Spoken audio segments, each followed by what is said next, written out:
Hello friends, welcome to my channel. అందరూ ఎలా ఉన్నారు? బాగున్నారా? ఈరోజు మనము ఎగ్ బిర్యానీ ఎలా చేసుకోవాలో తెలుసుకుందాము. చికెన్, మటన్ లాంటివి లేనప్పుడు ఎగ్తో స్పెషల్గా ఏదైనా చేసుకోవాలి అనుకుంటే ఈ ఎగ్ బిర్యానీ చేసుకోండి. చాలా బాగుంటుంది. ఒక్కసారి తిన్నారంటే మళ్ళీ మళ్ళీ మీరు ఇదే విధంగా చేసుకుంటారు. అంత బాగుంటుంది ఈ ఎగ్ బిర్యానీ. సో ఈ ఎగ్ బిర్యానీ కోసము ముందుగా 1 కేజీ వరకు బాస్మతి రైస్ని నేను ముందుగానే హాఫ్ అన్ అవర్ బిఫోరు కడిగి పెట్టుకున్నాను. తర్వాత మనకు కావాల్సిన అన్ని ఎగ్స్ తీసుకోవాలి. నేనైతే 6 ఎగ్స్ తీసుకున్నాను. వాటిని ఇలాగా ఒకదాని తర్వాత ఒకటి గిన్నెలో వేసుకొని 1 గ్లాస్ వాటర్, అంటే ఎగ్స్ మునిగేంత వరకు వాటర్ పోసుకొని అందులో 1 స్పూన్ వరకు ఉప్పు యాడ్ చేసుకోవాలి. తర్వాత స్టవ్ మీద పెట్టి మీడియం ఫ్లేమ్ మీద ఒక 10 మినిట్స్ వరకు బాయిల్ చేసుకోవాలి. ఈ ఎగ్స్ బాయిల్ అయ్యేలోపు మనము కర్రీ కోసం కావాల్సిన వస్తువులు తీసుకోవాలి. దానికోసం నేను 3 ఆనియన్స్ని, 1/2 కిలో టమాటోని, 2 నిమ్మకాయలు, అలాగే 4 పచ్చిమిరపకాయలు అండ్ కొత్తిమీర, పుదీనాని కడిగి తీసుకున్నాను. సో ఆనియన్ ఫ్రై చేసుకోవడానికి కోసము ముందుగా 2 ఆనియన్స్ని సన్నగా, అంటే థిన్ స్లైసెస్ లాగా సన్నగా కట్ చేసుకొని పెట్టుకోవాలి. అలాగే కర్రీ కోసము సపరేట్గా 1 ఆనియన్ని కట్ చేసి పెట్టుకోవాలి. ఆనియన్స్ అయిపోయిన తర్వాత ఈ 1/2 కేజీ టమాటోస్ని చిన్న చిన్న ముక్కలుగా కట్ చేసుకోవాలి. ఇలాగ చిన్నగా కట్ చేసుకుంటేనే టమాటాలు అనేవి త్వరగా కుక్ అవుతాయి. వీటిని ఈ విధంగా సన్నగా కట్ చేసుకొని పక్కన పెట్టుకోవాలి. ఆ తర్వాత మనము ఆనియన్ ఫ్రై చేసుకోవడానికి కోసము కావలసినంత ఆయిల్ వేసుకొని వేడి చేసుకున్న తర్వాత ఈ కట్ చేసి పెట్టుకున్న ఆనియన్స్ని ఇలాగ నలిపి వేసుకోవాలండి. వేసుకునేటప్పుడు అలా వేసుకుంటే ఆనియన్స్ అనేటివి ఈవెన్గా ఫ్రై అవుతాయి అండ్ ప్లస్ క్రిస్పీగా కూడా ఉంటాయి. సో ఈ వీటి కోసం మనకు క్రిస్పీగానే ఉండాలి. ఆనియన్స్ అనేటివి చాలా త్వరగా ఫాస్ట్గా కూడా ఫ్రై అయిపోతాయి. ఇలా ఫ్రై అయిపోయిన వెంటనే వీటిని మనము తీసేసుకోవాలి. ఫ్లేమ్ని లోలో పెట్టేసేసుకొని ఇలా ఆనియన్స్ని తీసేసుకోవాలి. కొద్దిగా వైటిష్ కలర్ ఉన్నప్పుడే తీసేసుకోవాలి. ఆ తర్వాత మనకు ఇదే సేమ్ కడాయిలో మనకు కావాల్సినంత ఆయిల్ పెట్టేసుకొని మిగతా ఎక్సెస్ ఆయిల్ అంతటిని మనము తీసేసి పక్కన పెట్టుకోవాలి. ఆ ఆయిల్ని మనము మళ్ళీ తర్వాత వాడుకోవచ్చు. ఈ ఆయిల్లో మనం కట్ చేసి పెట్టుకున్న 1 ఆనియన్ ఉంది కదా, ఆ ఆనియన్ని ఇందులో వేసుకొని కొద్దిగా కలర్ చేంజ్ అయ్యేంత వరకు దీన్ని కూడా ఫ్రై చేసుకోవాలి. ఆనియన్ కలర్ చేంజ్ అయిన తర్వాత దీంట్లో మనము 2 స్పూన్ల అల్లం వెల్లుల్లి పేస్ట్ని వేసుకొని బాగా ఫ్రై చేసుకోవాలి. వెంటనే కలుపుకోవాలి, లేదంటే కింద అది మాడిపోతుంది, ముద్దలాగా కూడా అయిపోతుంది అనమాట. వెంటనే దాన్ని ఆనియన్తో పాటు మిక్స్ చేసుకొని కలిపేసుకోవాలి ఇలాగా. ఆ తర్వాత మనం పక్కన కట్ చేసి పెట్టుకున్నాం కదండి 1/2 కిలో టమాటాలు, ఆ టమాటాలని ఇందులో వేసేసుకొని బాగా కలుపుకొని మూత పెట్టి 1 నిమిషం వరకు అలాగే దాన్ని కూడా మగ్గనివ్వాలి. ఈ టమాటో కర్రీ బిర్యానీలోకి చాలా బాగుంటుందండి. మామూలుగా టమాటోని అనుకోవద్దు, కానీ దీనివల్ల ఫ్లేవర్ అనేది బిర్యానీకి చాలా బాగా వస్తుంది. నెక్స్ట్ మనం వేసుకునే ఇంగ్రీడియంట్స్ ఏవైతే ఉంటాయో దానివల్ల టేస్ట్ అనేది చాలా బాగా ఉంటుంది. ఇలాగా మూత పెట్టి ఒక 1 మినిట్ తర్వాత మళ్ళీ తీసి ఒకసారి మిక్స్ చేసుకున్న తర్వాత కర్రీలోకి కావాల్సిన మసాలాలన్నీ కూడా ఇందులో మనము వేసుకోవాలి. దానికోసం ముందుగా 1/2 స్పూన్ వరకు పసుపు వేసుకోవాలి. తర్వాత 1.5 స్పూను మిర్చి పౌడరు, తర్వాత 1 spoon Kashmiri red chilli powder వేసుకోవాలి. దీనివల్ల కర్రీకి కలర్ అనేది మంచిగా వస్తుంది, రెడ్గా కనిపిస్తుంది. తర్వాత 1 స్పూను గరం మసాలా, 1 స్పూను గరం మసాలా కాదండి, కొరియాండర్ పౌడరు, 1 చిన్న స్పూను జీరా పౌడరు, 1 స్పూను ఉప్పు వేసుకొని బాగా కలిపి మూత పెట్టేసి నీళ్లు పోయకుండా వీటిని టమాటాలన్నీ కూడా మెత్తగా అయ్యేంత వరకు ఉడికించుకోవాలి. మీడియం ఫ్లేమ్లో మాత్రమే పెట్టుకోవాలి, హై ఫ్లేమ్లో అస్సలు పెట్టుకోవద్దు.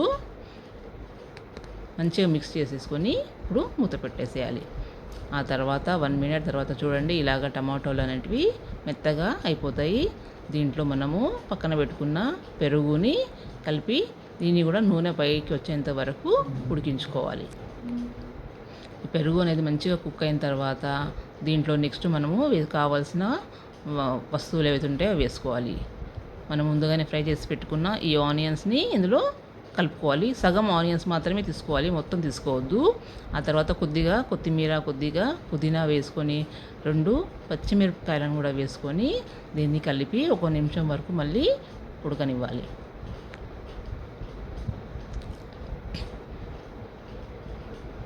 ఒక నిమిషం తర్వాత మళ్ళీ దీన్ని బాగా కలుపుకొని దీంట్లో మనము లాస్ట్కి గరం మసాలా 1 స్పూన్, చిన్న స్పూన్తో గరం మసాలా, అలాగే 1 టేబుల్ స్పూన్ వరకు మనము బిర్యానీ మసాలాను కలుపుకోవాలి.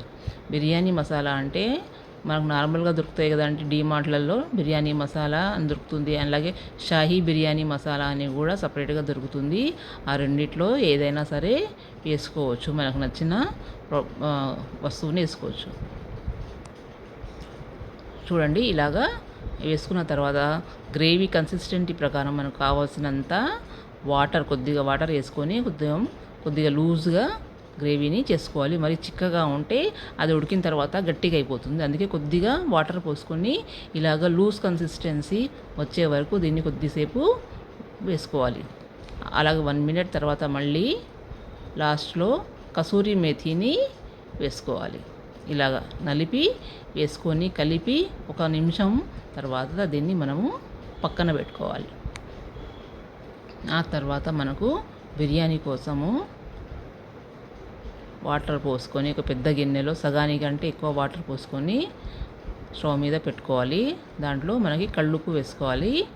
అంటే ఉప్పు నీరు అనేది బాగా ఉప్పగా అయ్యేంత ఉప్పు వేసుకోవాలి. కొద్దిగా కాదండి, 1 స్పూన్ 2 స్పూన్లు కాదు, కొద్దిగా ఎక్కువ వేసుకోవాలి. తర్వాత మనకి హోల్ గరం మసాలా అన్నీ కూడా ఇందులో వేసుకోవాలి. ఇందులోనే కొద్దిగా 4 పచ్చిమిరపకాయలని ఘాట్లు పెట్టి వేసుకోవాలి. అలాగే కొద్దిగా కొత్తిమీర, కొద్దిగా పుదీనా అండ్ 1 స్పూన్ వరకు ఆయిల్ని ఇందులో వేసుకొని మూత పెట్టేసి నీళ్ళు మరిగేంత వరకు మనం దీన్ని వదిలేయాలి. ఒకసారి నీళ్ళు బాగా మరిగిన తర్వాత కలర్ చేంజ్ అయిపోతుందండి, గ్రీన్ కలర్లోకి వచ్చేస్తాయి వాటర్.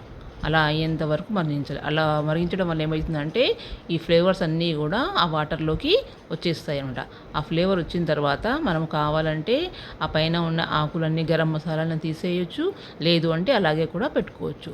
సో ఇందులో చూడండి, వాటర్ బాయిల్ అయిన తర్వాత నేను ఇందులో రైస్ వేసేసాను. రైస్ వేసిన తర్వాత ఎక్కువసేపు మాత్రం దీన్ని ఉడకనివ్వద్దు.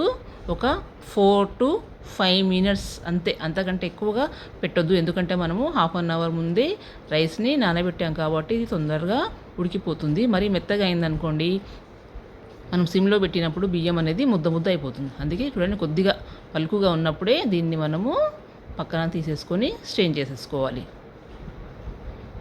మీ దగ్గర పెద్ద జాలి ఉంటే పెద్ద జాలీలోకి ఒకేసారి వేసేసుకోండి. నేను మాత్రం కొంచెం కొంచెం స్పూన్తో తీసుకొని పక్కన వేసేసుకుంటున్నాను. ఒక చిన్న జాలీలో వేసుకుంటున్నాను.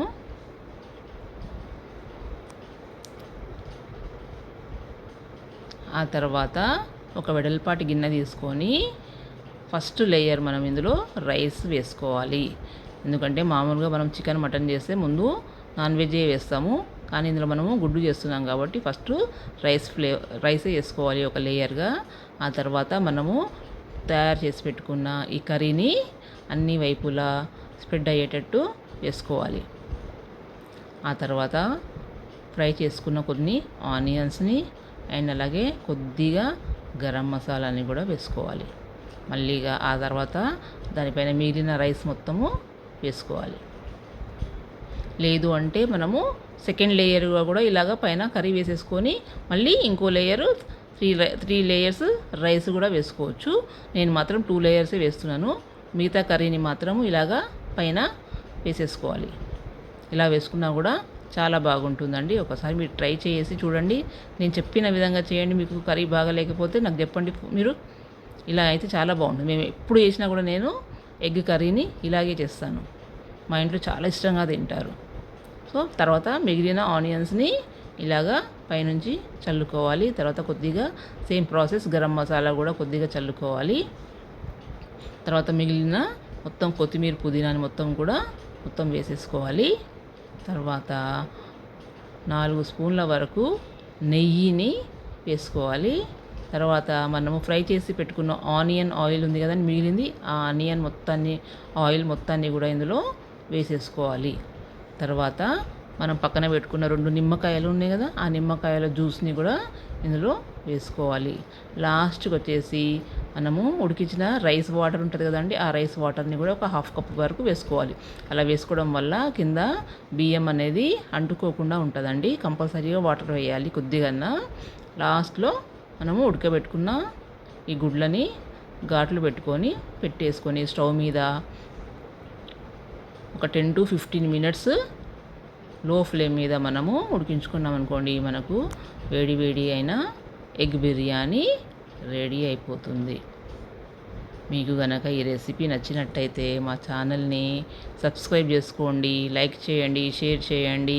అండ్ ఈ రెసిపీ మీకు ఎలా నచ్చిందో కామెంట్స్లో నాకు తప్పకుండా చెప్పండి. ఎవరు కూడా కామెంట్స్లో చేయట్లేరు. చేస్తేనే నాకు తెలుస్తుంది మీకు నచ్చుతున్నాయా నచ్చట్లేవా అనేది నాకు తెలుస్తుంది కదండి. తప్పకుండా కామెంట్ చేయండి. అండ్ మా వీడియోని మా ఛానల్ని మాత్రము సబ్స్క్రైబ్ చేసుకోవడం మాత్రం మర్చిపోకండి. మాలాంటి బిగినర్స్ని తప్పకుండా ఎంకరేజ్ చేస్తారని అనుకుంటున్నాను. చూసిన వాళ్ళందరూ కూడా మీకు ఇంకా ఫ్యూచర్లో ఏదైనా రెసిపీ చూడాలనుకుంటున్నారా చెప్పండి, నేను చేసి చూపిస్తాను. చూడండి బిర్యానీ ఎంత బాగుందో, ఎంత మంచిగా కుల్లగా రైస్ అనేది మనకు రెడీ అవుతుందండి. ముద్దలాగా ఉండదు, రైస్ చాలా బాగుంటుంది ఇలా చేసుకుంటే. చూడండి ఎంత బాగుందో రైస్. ఇలాగా చాలా అంటే చాలా రుచిగా కుదిరిందండి ఇది. ఈ బిర్యానీ చాలా ఇష్టంగా తిన్నారు మా పిల్లలు. సో మీ అందరికీ నచ్చిందని అనుకుంటున్నాను. లైక్ షేర్ చేయడం మాత్రం మర్చిపోకండి. ఉంటాను. బాయ్.